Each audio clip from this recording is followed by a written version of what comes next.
So, how does a seemingly boring town meeting actually connect to the birds you see in your backyard or even the water coming out of your tap? Well, that's what we're digging into today.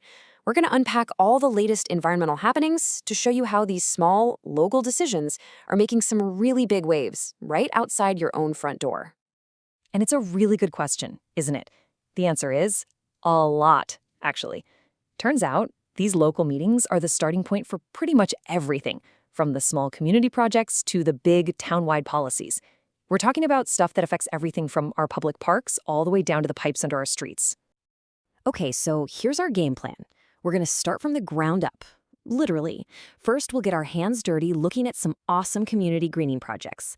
Then, we'll zoom out a bit to talk about the new rules that could totally change how our neighborhoods look and, even sound. And to wrap it all up, we'll follow our water's journey, from the creek right to your faucet. All right, let's dive into section 1. We're talking about those real, tangible, hands-on projects that are making our local parks way more vibrant and, well, a whole lot friendlier for nature. Okay, check this out. We're talking about more than 1,000. That's 1,000 plus new plants going into the Roberts Ridge Park Pollinator Garden. And listen, this is not just some small backyard project. Nope. This is a massive volunteer effort to build a brand new habitat from scratch. And the best part, you can totally get involved. It's actually super simple. You just sign up online for a volunteer shift, show up on October 4th or 5th with things like shovels and gloves, and boom, you're literally helping to build a new home for bees, butterflies, and all those other super important pollinators. But hey, this greening effort isn't just about plants. Over at Silver Lake, they're tackling another challenge head-on. There's this bird, the Prothonotary Warbler, and its numbers are declining. It's what they call a species of concern. So the PA Game Commission is stepping in to install special nesting boxes. It's a pretty simple move, but it can make a huge difference for these birds. And just a quick heads up to put on your calendar, looking ahead to spring 2026, there's going to be a cool native plant event at the local farmers market thanks to a partnership with Newtown Borough. So you'll have a chance to get your own native plants to take home. Pretty cool, right? All right, moving on to our second section. These hands-on projects are absolutely fantastic, but it begs the question, how do we make sure this kind of progress happens all across town, not just in one park? Well, that's where we pivot from individual projects to the bigger picture, official policies and town rules. So the town is thinking about new rules for landscaping equipment, right? But instead of starting from zero, they're using something called a model ordinance. Think of it like a template or a starter kit. They're not trying to reinvent the wheel here. They're looking at what other towns, like Princeton, have already done successfully and using that as a starting point for our own local law. So what does this actually mean for you and me? Well, right now, anyone can use gas-powered tools, like those super loud leaf blowers, whenever they want.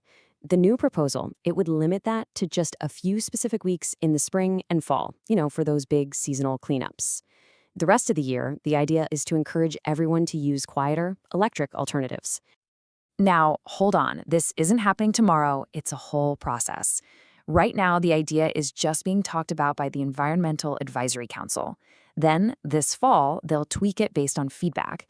The big goal is to present a more formal proposal to the Board of Supervisors sometime in January. And here's where it all comes together, which is pretty cool. These things aren't happening in a vacuum. They're all connected. For example, the money to help pay for that awesome pollinator garden we just talked about, it's actually coming from the town's tree bank funds. And at the same time, there's a whole separate native plant ordinance being reviewed. It just goes to show this is a big, coordinated push for a greener town. Okay, for our third and final section, we're going big. We're zooming way out to look at maybe our most essential resource of all, our water. We're going to trace its path from the local creeks right into your home. You've probably heard this term PFAS floating around in the news, but what in the world are they? And more importantly, why is our local water company about to build a whole new plant just to deal with them? It's a pretty big deal. To put it simply, PFAS is a group of chemicals that, are a growing concern in water supplies everywhere. So, in response, the Newtown Artesian Water Company is taking a huge step. They are literally building a brand new filtration plant designed specifically to pull these chemicals out of our drinking water. And just to give you a sense of the scale here, this is a serious, long-term commitment. We're not talking about a quick fix. Building this thing is a massive project that's expected to take about 2 years to finish. Okay, and here's the part that hits closer to home for all of us. A project this big, well, it has to be paid for, right? So, fair warning, water rates have already gone up, and it's possible they might climb a bit more to fund the whole thing. And while all this official work is going on, local community groups are also keeping a close eye on things. The Newtown Creek Coalition, for instance, is still doing its own independent water testing. They've got more samples planned for October, which adds another really important layer of oversight. So when you step back and look at the whole picture, it's pretty powerful. You've got everything from a single volunteer planting one flower, all the way up to a massive, multi-year filtration plant being built. It shows that every single action, big or small, really does play a part in shaping our town's environmental future. Which really leaves us with one final thing to chew on. What shapes a town's future more? Is it the hands-on action of planting a flower, or is it the top-down decision to pass an ordinance? Something to think about. Thanks so much for tuning in.